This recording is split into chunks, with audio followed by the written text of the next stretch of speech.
What's up guys, it's Danny, and today we're reviewing the Republic Gunship. This is the LEGO Star Wars UCS set that everybody was pretty hype about, and also maybe a little bit disappointed about a few things, but we're not going to talk about politics today. We're going to get right into the set, some of the things that I really find interesting about it, and also a little bit challenging. And this is a set that has the helpful melody to help you remember the set number, which is 8675309. This set has 3,292 pieces, just 4 pieces less than the UCS Sandcrawler, and I would say that it probably weighs more than that due to that giant wingspan. Now with that huge wingspan, this is going to cause some serious problems for those displayers out there who have short shelves like I do. And if you are also like me, you probably got this brilliant life hack idea to take off a wing and see if it would fit. Well, this is what happened. Oh my gosh. That wing might be a little more crucial than I thought. So I tried that. That failed.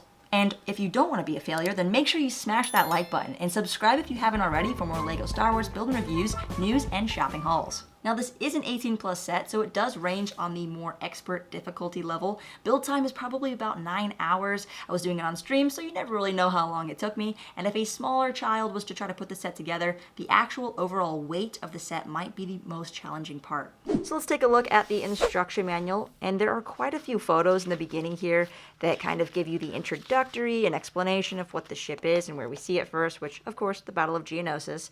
And they are very proud of this whole fan vote. They've got this first section about it. 53,000 people voted, and about 30,000 of those votes were for the Republic Gunship over the Nebulon B frigate.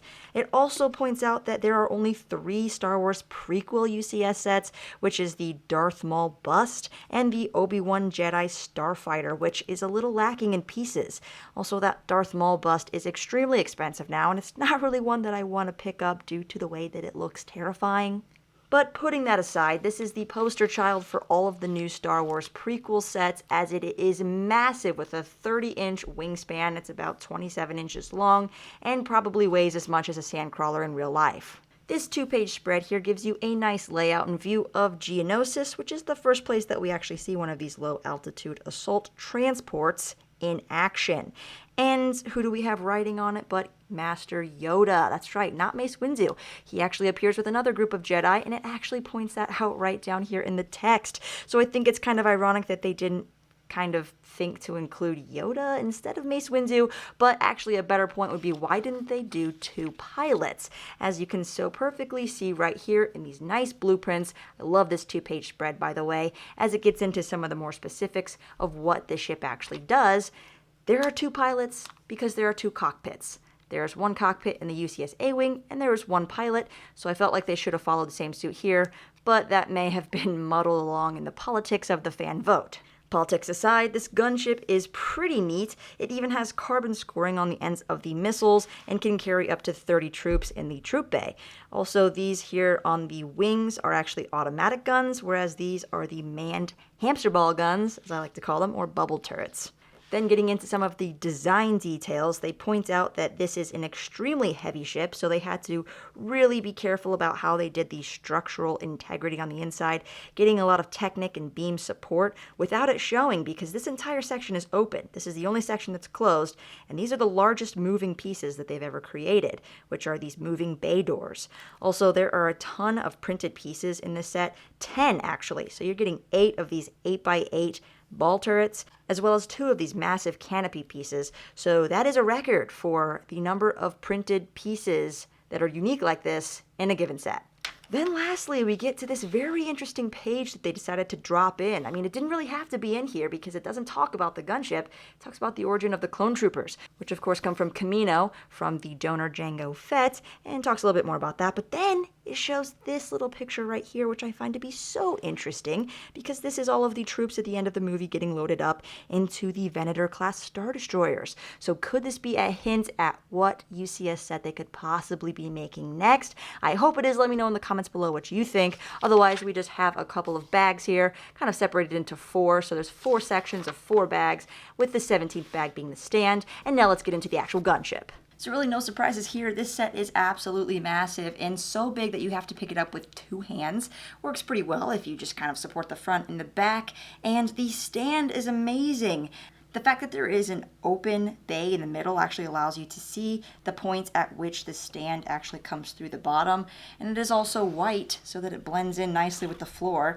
And I just feel like that is a really good design. Furthermore, you can see that it kind of tilts upwards so that the back is higher than the front, which mimics the way that it kind of picks up and takes off as we see in the movies and the show.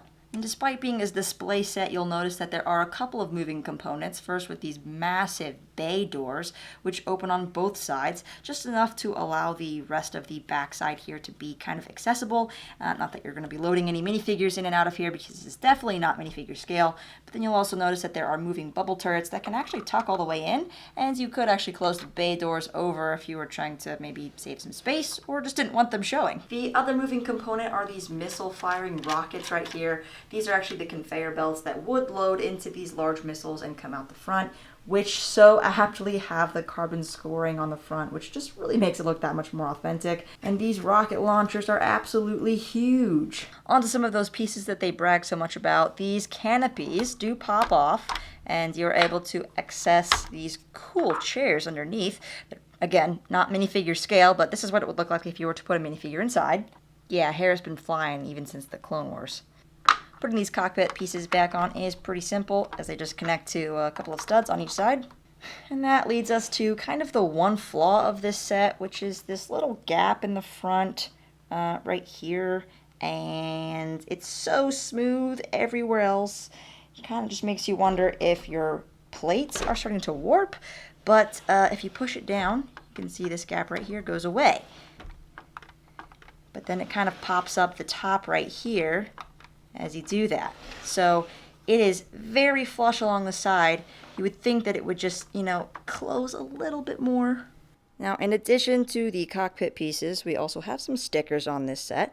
So there are 2 stickers along the side here, as well as this one. It would have been so cool if this were a printed tile. That could have worked. I understand these being stickers, but that would have been a cool, unique piece. And instead of using a sticker, there's actually a piece there added for color, which doesn't match, but still, it looks pretty good. And then we have the proper Republic logo on the side, as it should be. There is one on both sides, and these stickers are replicated on the other side as well. And then looking up the ship a little ways, there is another sticker here on this panel. I heard some people actually received some damaged stickers in their box. So luckily all of my stickers were really well intact. And there are also 2 additional stickers here on top.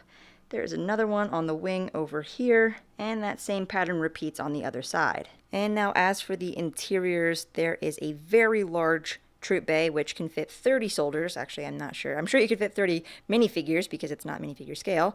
But they've tiled the bottom off here really nicely with maroon tiles. You also get some of these blue transparent pieces as little lights. And then you'll see a control panel right there in the back, as well as some of these rocket launchers on the sides of the doors, which is pretty interesting.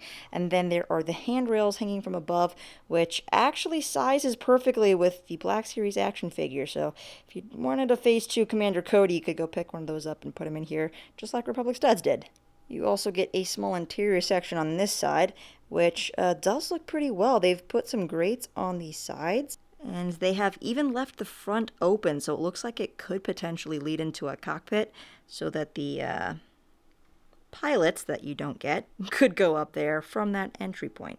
And with all this interior space, you could actually tuck these bubble turrets in, close the door, and yeah, I don't know why you'd want to do that, but you can. And speaking of these doors, they are beautiful. I really like how there's gaps instead of transparent pieces, and it just looks really elegant. They also called out in the instruction manual that these are the largest moving pieces ever in a Lego set. I have yet to see if that's totally true, but as far as I know, on a ship like this is a rather large moving piece, so that is quite a cool feature. I suppose when you get a gunship like this, you don't just want to show it off as is, but you like to have a few moving things so you can say, yeah, it does this, it does this, it does this thing, and, these guns can move. I guess that just makes it a little more appealing for the people who aren't into every single detail like transparent studs. Moving along to the back, there's a really nice exhaust system using these 1x2 slopes. Then you also get some of the exhaust marks coming off the back of the missile launchers. The tailgate was probably the most fun part to put on, because once you get this bottom section locked into place, you clip this on and just fold it right up the top, and it fits in here so nicely. I really enjoyed putting this section together on the gunship. And then there is a tailgate tailgate here, which is going to drop down just like this. I found that the tailgate would kind of drop often as I was picking it up or moving it around, and so it is just attached with 2 studs, so it stays in place, but if you're moving it around, it might fall, so just be aware of that. And as we get into the wings, you'll notice that there are these angled plates that cover off the access points. If I actually take one of these off, try that again. Oh boy. There we go. If I get in there, you can see this orange pin right here. That's actually the access point. There's one of those on both sides, so once you unclip that, you can pull the pin out and you can drop your gunship, because that's what happens if you take one wing off while it's on the stand.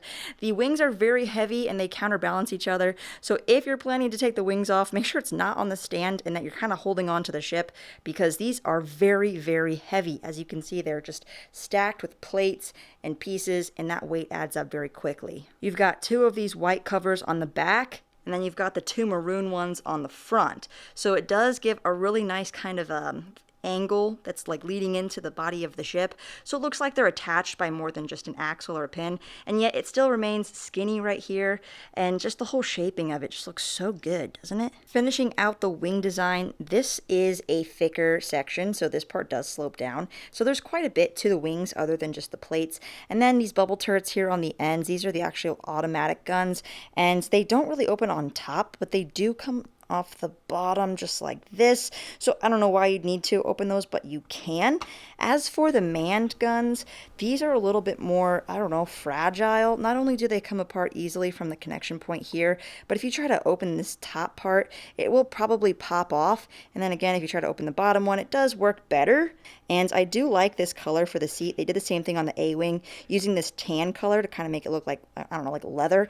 Anyways, it looks really nice, and they've used a dish here on the front, and that definitely looks like the actual gun that we see firing off in the movie. So that looks pretty neat. I like the chair. It's just that they don't really fit together. As you can see, it's not a perfect circle, and it just attaches off those 3 studs. Lastly is the UCS plaque, which is of course a sticker, and I wish that they would make these printed pieces. I'm not even the one that put this sticker on, but I can still complain all day about how hard it is to put on these large size stickers and how many years of my life it would save if they were printed. Anyways, you've got your basic information on here. This is a low altitude assault transport. It is 17.4 meters long in real life, fiction world life. It has 3 anti-personnel turrets, 2 composite beam laser turrets, 2 mass driver missile launchers with missile belts. You also have 2 minifigures here. As you can see, this not so generic clone trooper right here is actually Commander Pons. And while he does look exactly like the 501st Trooper, but in yellow, this is in fact a named character, and that being said, I feel that he has a lot more value than we initially thought. Now the other character here is of course Mace Windu, and the only thing that's really special about him is these subtle sand print markings. So he has Geonosian sand on his torso, which makes him very unique. Anyways, this is actually a very beautiful purple, and I don't really care for Mace Windu that much, but he does come in this set. Nonetheless, I think it still would have been better to have 2 clone pilots. But knowing that this is Commander Pons and that these 2 work together in the Clone Wars, it's much more acceptable to have them together in this set. This is the Attack of the Clones Episode 2 ship, not the Clone Wars one, where the doors close all the way, as seen in the 2008 playset, but these characters are more so seen in the Clone Wars animated series, which is kind of ironic, but still, the fact that they are together does make more sense, and I think it's more acceptable to have them in this set. Overall, I would give this set about a 9.5 out of 10. I really think this set is near flawless, and besides this one little front section here and some of the fragiliness of the hamster balls, and maybe just, you know, the minifigure selection, I don't know if it could really get a 10 out of 10, but in terms of its overall build and the way that it looks, I don't know how anybody could really complain about this set, and the only complaint that might even be valid is, where am I going to display it? You're just going to have to make space, suck it up, and put it where it belongs.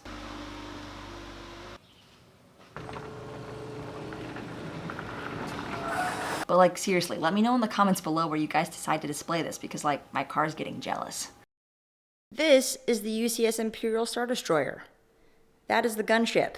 They're almost comparable. This is already in the best spot in the house, so I have to find a place to put this, and I think that might be the place. Ew. Oh my gosh. That looks so good. Yeah. Mm-hmm. Yup. Oh yeah.